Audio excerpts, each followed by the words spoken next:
Hello and welcome to new lecture on heat engine, refrigerator and heat pump. तो इस lecture हम इन तीनों के बारे में देखेंगे। ये इनके बेसिक्स क्या होते हैं और किस तरह से हम इनका परफॉर्मेंस मेजर कर सकते हैं as far as thermodynamics is concern. तो वन बाय वन देखते हैं। तो बेसिकली ये एक हीट इंजन का स्कीमेटिक दिया हुआ है। तो इसमें आप देख पा रहे हैं कि यहाँ पे क्या हो रहा है। ये हीट इंजन बेसिकली क्या होता है। हीट इंजन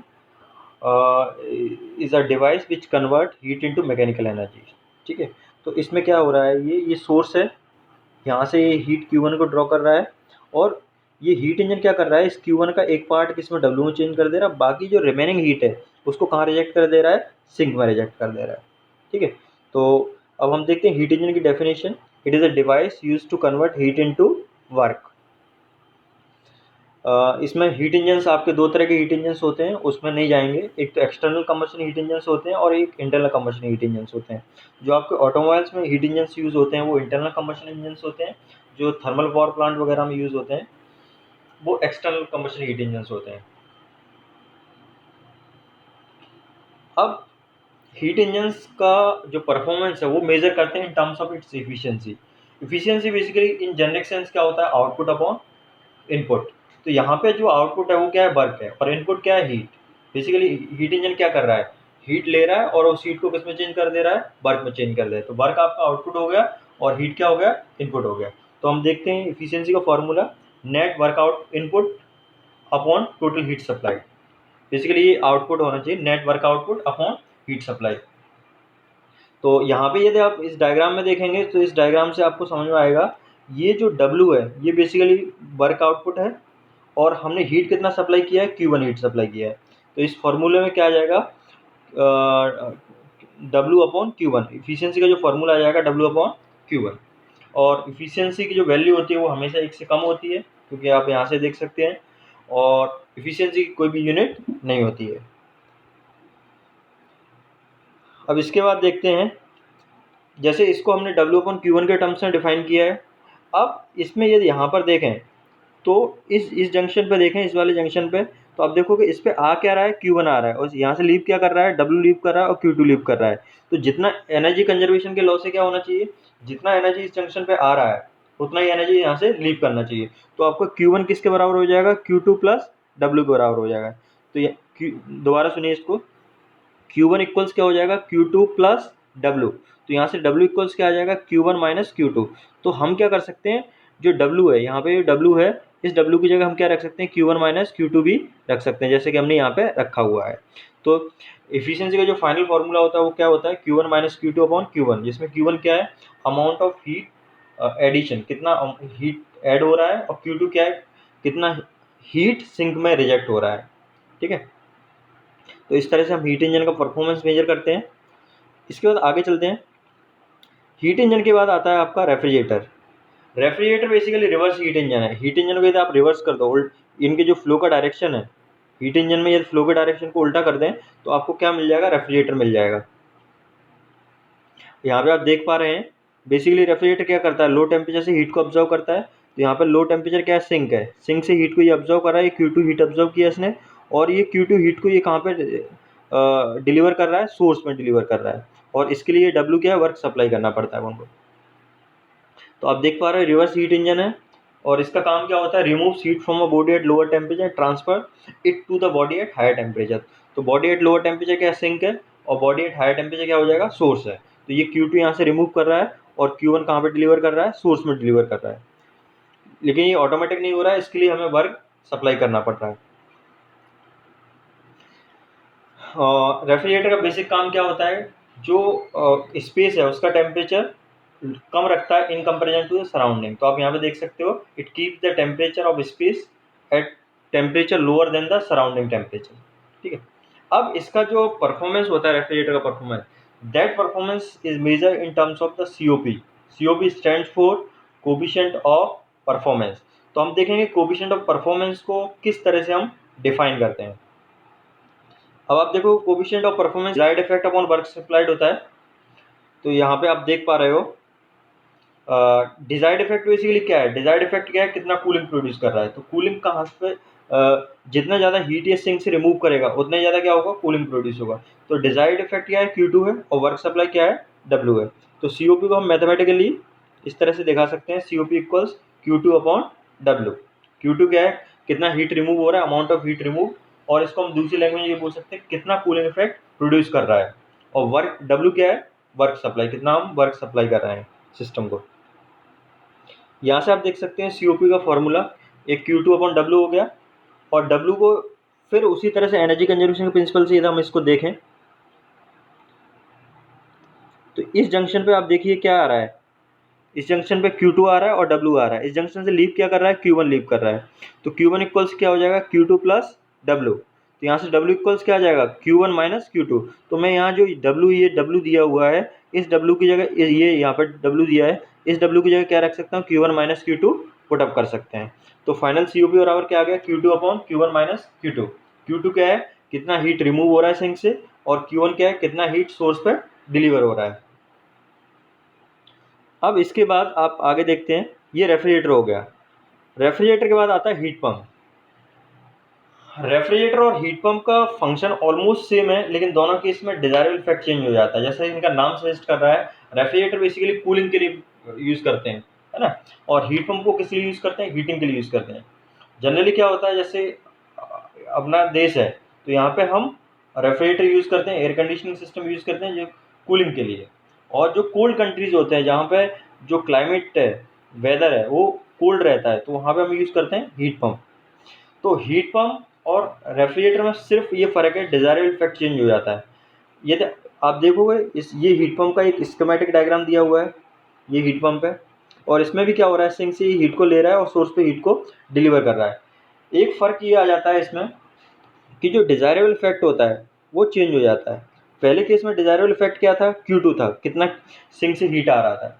इस केस में डिजायरेबल इफेक्ट क्या होगा, इस केस में डिजायरेबल इफेक्ट होगा Q1, कितना हीट सिंक में जा रहा है, क्योंकि जितना हीट सोर्स में जाएगा उतना ज़्यादा क्या होगा, हीटिंग होगी। और देखिए रेफ्रिजरेटर में क्या डिजायरेबल, रेफ्रिजरेटर में डिजायरेबल ये है कि कितना ज़्यादा से ज़्यादा कूलिंग हो रहा है, और हीट पंप में क्या डिजायरेबल है, कितना ज़्यादा से ज़्यादा हीटिंग हो रहा है। ठीक है, अब हम देखते हैं हीट पंप का किस तरह डिफाइन करते हैं। Heat pump is also a reverse heat engine. Heat engine को यदि आप रिवर्स कर देंगे तो हीट पंप कहलाएगा। अब यहाँ पे एरोस के डायरेक्शन देख सकते हैं, हीट इंजन और रेफ्रिजरेटर हीट पंप में एरो का डायरेक्शन चेंज हो गया है। इसमें लिखा हुआ remove heat from the body at lower temperature. ये इसको आप ऐसा कंसीडर करिए, ओके, हाँ, राइट राइट। तो ये क्या करता है, लो टेम्परेचर से हीट को रिमूव करता है और हाई टेम्परेचर हीट को डिलीवर करता है। ठीक है, अब ये क्या है, जो टेम्परेचर होता है स्पेस का, ये इसमें थोड़ा सा एरर है, इसको आप ऐसा रीड करिए, इसको कंसीडर करके चलिए कि नहीं गलत है, तो फिर इसको ना। तो हीट पंप पे हम देख रहे थे, ये रिवर्स हीट इंजन की तरह काम करता है। It absorbs heat from the body at a lower temperature and transfer to body at higher temperature, है ना। तो हीट पंप बेसिकली यूज़ करते हैं कोल्ड कंट्रीज़ में, जहाँ पे जो टेम्परेचर है वो थ्रू आउट द ईयर या एक पर्टिकुलर सीजन के लिए सराउंडिंग का टेम्परेचर बहुत ज़्यादा कम रहता है, लो टेम्परेचर रहता है। तो जो रूम्स होते हैं उनमें हीटिंग की ज़रूरत पड़ती है, तो उस केस में हम यूज़ करते हैं हीट पंप। तो हीट पंप के केस में क्या होता है कि इवापोरेटर होता है वो बाहर लगा होता है, या फिर हम इसको सोर्स और सिंक के हिसाब से समझते हैं। तो उसमें क्या होगा, सिंक बाहर का एटमॉस्फेयर होगा, सोर्स अंदर का होगा। ठीक है, तो बाहर के एटमॉस्फेयर से वो हीट को ऑब्जर्व करेगा और उस हीट को कहाँ पे रिजेक्ट करेगा, रूम में रिजेक्ट करेगा।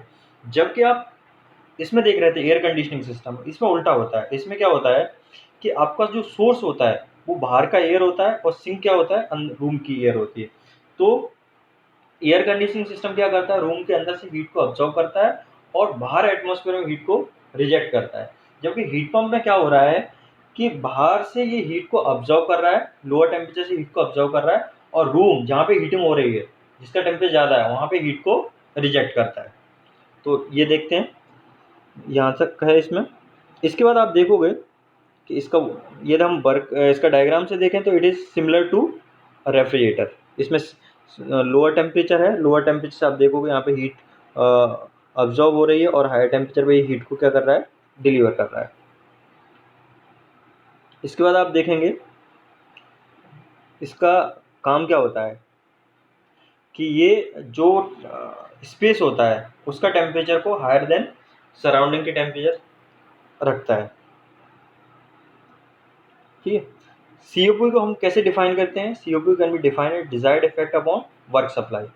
तो यहाँ पे डिजायर्ड इफेक्ट क्या है, देखिए हीट पंप रेफ्रिजरेटर के लिए भी हमें इसी तरह COP डिफाइन किया था, desired effect upon work supply, और हीट पंप के लिए भी हम COP इसी तरह से डिफाइन कर रहे हैं, desired effect upon work supply. फर्क क्या है, वहाँ पर डिजायर्ड इफेक्ट है कूलिंग, तो कितना हीट अब्जॉर्ब हो रहा है वो डिजायर्ड इफेक्ट है, और यहाँ पर जो हीट पंप पे डिजायर्ड इफेक्ट है वो है हीटिंग, कितना हीट रिजेक्ट हो रहा है सोर्स पे, तो वो क्या है, डिजायर्ड इफेक्ट है। तो ये वहाँ पे डिजायर्ड इफेक्ट क्या था, Q2 था, और यहाँ पे डिजायर्ड इफेक्ट क्या होगा, Q1। तो इस तरह से आप COP निकाल सकते हैं, COP इक्वल्स हो जाएगा Q1 अपॉन W।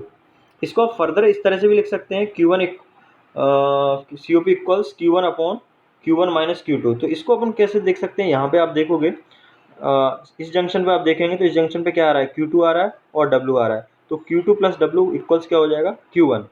तो W की जगह हम क्या रख सकते हैं, Q1 minus Q2 put up कर सकते हैं। तो ये Q1 अपॉन W की जगह क्या आ गया आपका, Q1 upon Q1 minus Q2, तो ये आ गया। इसके बाद मैंने क्या किया है, इसमें जो न्यूमरेटर है उसमें Q2 को ऐड कर दिया और Q2 को माइनस कर दिया है। तो Q2 को ऐड करेंगे और Q2 को माइनस करेंगे तो क्या आ जाएगा, ये आपका ये आ जाएगा COP इक्वल्स, ये आप देखोगे यहाँ पे ये Q1 माइनस Q2 है, ये भी Q1 minus Q2, Q1 minus Q2 upon Q1 minus Q2 क्या आ जाएगा, 1 आ जाएगा, plus Q2 upon Q1 minus Q2, और Q2 upon Q1 minus Q2 equals किसके बराबर हो जाएगा, COP ऑफ द रेफ्रिजरेटर। तो यहाँ से ये COP of heat pump equals आएगा 1 प्लस COP ऑफ रेफ्रिजरेटर। ठीक है, तो ये एक्सप्रेशन होता है। अब ये एक पिक्टोरियल डायग्राम है जिसमें शो किया गया है कि आपका जो हीट पंप होता है वो किस तरह से वर्क करता है।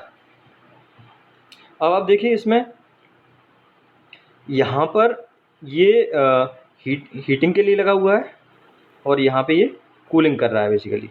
ठीक है, तो बाहर का टेम्परेचर कम है और अंदर का टेम्परेचर ज़्यादा है, तो बेसिकली ये क्या कर रहा है, यहाँ पे कंप्रेसर लगा होगा, एवापोरेटर लगा होगा और एक्सपेंशन वाल्व लगा होगा। तो इसमें क्या हो रहा होगा, एवापोरेटर से रेफ्रिजरेंट कहाँ जा रहा होगा, कंप्रेसर में, कंप्रेसर से कंप्रेस होने के बाद वो रेफ्रिजरेंट जा रहा होगा आपका यहाँ पर, ठीक है, या कंडेंसर में जा रहा होगा, और ये कंडेंसर क्या हो रहा होगा, रूम को हीटिंग कर रहा होगा, और रूम से क्या कर ये अपनी हीट रूम को रिजेक्ट करेगा, और हीट रिजेक्ट करने के बाद ये रेफ्रिजरेंट वापस आ जाएगा और वापस कहाँ जाएगा, एक्सपेंशन बॉल में।